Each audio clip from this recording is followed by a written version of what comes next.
اللہ علیہ وسلم کا بھی تشریف لائے. حضرت عائشہ صدیقہ رضی اللہ تعالیٰ عنہا عرض کرتی ہے اے محبوب یہ گوشت سیری ایک روایت میں لکھا ہے کسی نے محبت کے ساتھ گھر میں آپ یہ دیتے ہیں. ہو سکتا ہے کہ ہم سے زیادہ یہ اس چیز کے حقدار ہو. روایت میں لکھا ہے کہ 10 15 20 گھروں سے وہ گوشت کا ٹکڑا ہوتا پھر عائشہ صدیقہ رضی اللہ تعالیٰ عنہا کے گھر پہ آتا ہے. حضور نبی کریم صلی اللہ علیہ وسلم جہاں آپ اپنے اہل خانہ کا خیال رکھتے تھے, آپ اہل محلہ کا, اہل مدینہ کا اس طرح خیال رکھا کرتے تھے کہ کوئی بھی حضور کی رعایا میں حضور کے ساتھ محبت اور عقیدت کرتا تھا, لیکن وہ حضور کے ساتھ محبت اور عقیدت کے ساتھ حضور کے کردار کو یہ بنانے والے تھے. آج ہمارے پاس کچھ زیادہ آ جائے تو ہم کوشش کرتے ہیں کہ ہمارے مسلمان بھائی کو اس کی خبر نہ پڑتا. ہو سکتا ہے اس کو مجھے تقسیم نہ کرنا پڑتا ہے. آج ہمارا یہ معاملہ ہے.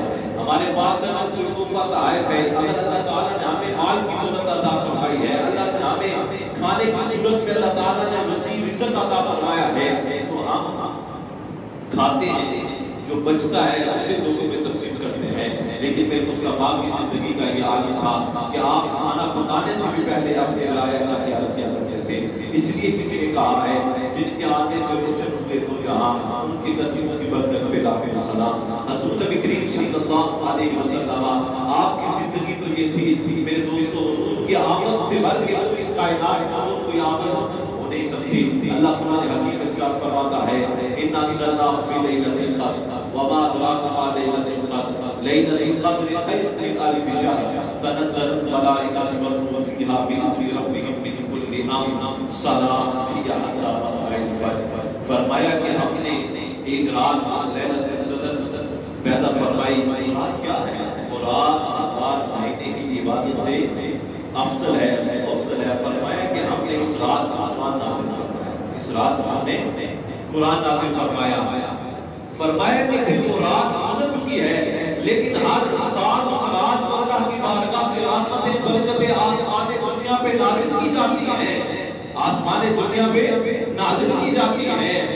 میرے دوستو جب قرآن کی یہ برکت ہے کہ اللہ تعالیٰ ہر سال قرآن کے نزول کی وجہ سے اس رات کو اللہ کی رحمتیں برکتیں اس آسمان دنیا پہ نازل کی جاتی ہیں.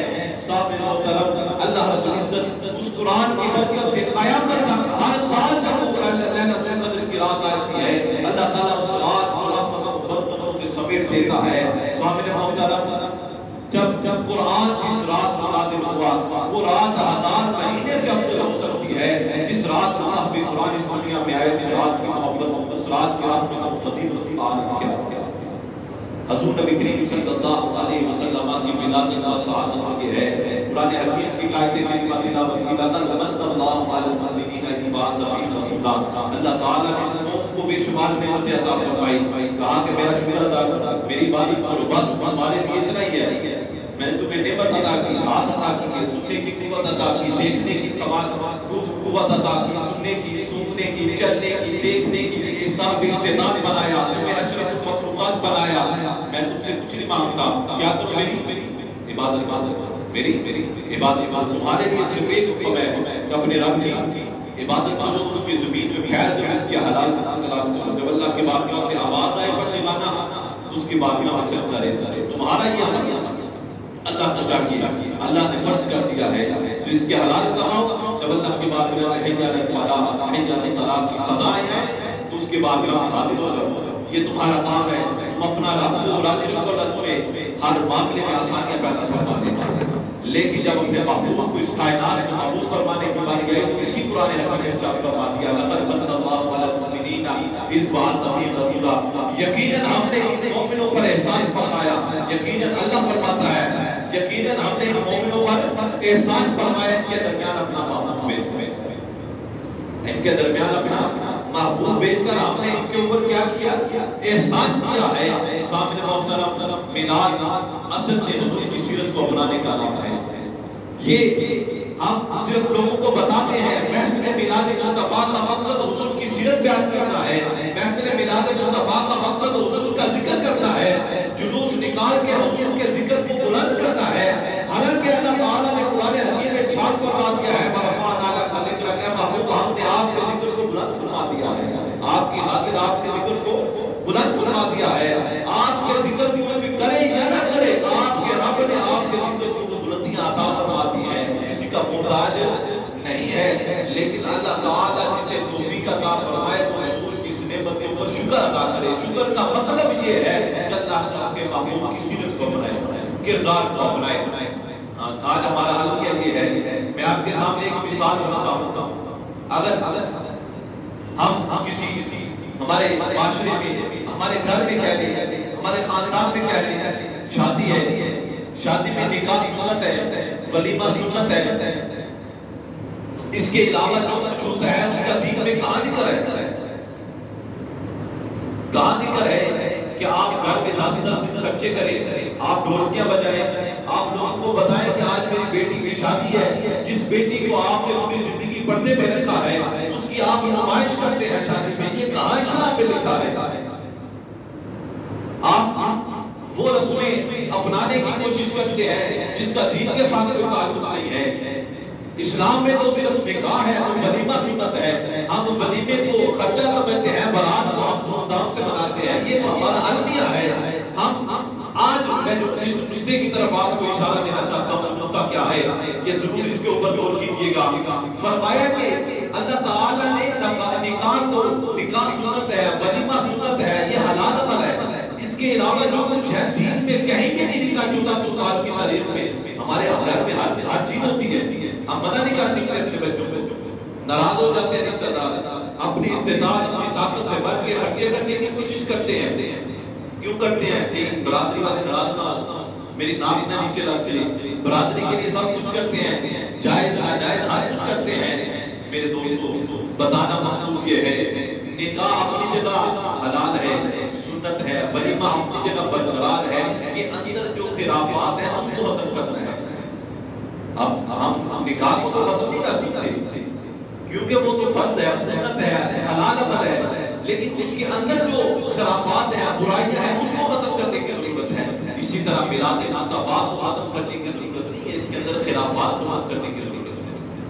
وہ خلافات ہمارے معاشرے کا حصہ بن چکی ہیں. ہم لوگوں کو باہر گلی میں بچوں کو یہ ڈیک لگا کے طرح طرح کی آوازیں نکال کے آج سنیں گے تو ہم کہیں گے یہ میلاد فضول ہے. نہیں، میلاد اپنی جگہ برقرار ہے. اس کے اندر جو خلافات ہیں اس کو ختم کرنے کی ضرورت ہے.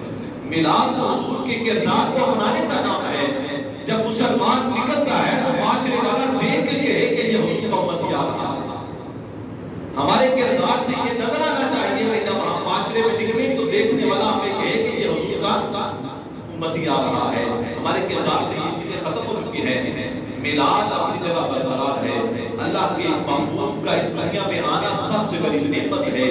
اللہ حضرت عیسیٰ علیہ السلام کے اوپر کھانا نازل ہوا، فرمایا عیسیٰ تمہارے مالک کے اوپر نازل ہو تو یہ تمہارے لیے عید کا دن ہے. حضور کی ولادت سے بڑھ کے اور کون سا عید کا دن ہو سکتا ہے؟ سامنے محترم، عید یہی ہے کہ ہم حضور کے کردار کو اپنائیں، حضور کی سیرت کو اپنائیں. آج کے عید الفطر دور میں نہیں خرچہ کر سکتے، ضروری نہیں کہ یہ خرچہ کر کے میلاد ہوتا ہے، خرچہ کر کے حضور کا ذکر ہوتا ہے. خود حضور کی 4 حدیثیں یاد کریں، بچوں کو نعتیں یاد کریں، تلاوت یاد کروائیں، گھر میں بیٹھے رات کا کھانا پکائیں، بیٹھے بچوں کو بٹھائیں، حضور کی سیرت کی باتیں سنائیں، تلاوت کریں، بچوں سے نعت سنیں، دعا کریں، حضور کا میلاد ہوتا ہے. یہ کہاں لکھا ہے کہ خرچے کے بغیر میلاد نہیں ہوتا؟ لوگ کہتے ہیں آپ یہ خرچہ کرتے ہیں، آپ اس کو اس طرح چل رہے، اس طرح چل رہے. یہ بات نہیں ہے. میلاد کی جو حقیقت ہے، حضور کی ولادت اور سعادت کی جو خوشی ہے وہ اپنی جگہ برقرار ہے. اس کے اندر جو خلافات ہے، اس کے اندر جو غلط چیزیں ہیں، اس کو ختم کرنے کی ضرورت ہے. اللہ رب العزت کی بارگاہ میں دعا ہے کہ اللہ تعالیٰ ہمیں حضور نبی کریم صلی اللہ علیہ وسلم کا میلاد، حضور کی سیرت، حضور کے کردار، حضور کے اسوہ حسن اپنانے کی توفیق عطا فرمائے. میلاد اس شخص کو منانا چاہیے جس کو حضور کی ولادت سے پہلے سر بازار بیچ دیا جاتا، حضور کی ولادت سے پہلے جس بچی کو زندہ درگور کر دیا جاتا، اسے چاہیے کہ حضور قیامت کی خوشی منائے. جس والد کو اولاد خرید کر دیا کرتے تھے، اس والد کو میلاد منانا چاہیے، حضور کی آمد کی خوشی منانی چاہیے. اللہ رب العزت سے دعا ہے کہ اللہ تعالیٰ ہمیں حضور کا میلاد، حضور کی سیرت، حضور کی کردار، حضور کے اسوہ حسن کو اپنا کے اپنے بچوں کو نماز کی پابندی کروا کے ان کا میلاد منانے کے اللہ تعالیٰ توفیق عطا فرمائے. واخر دعوانا الحمدللہ.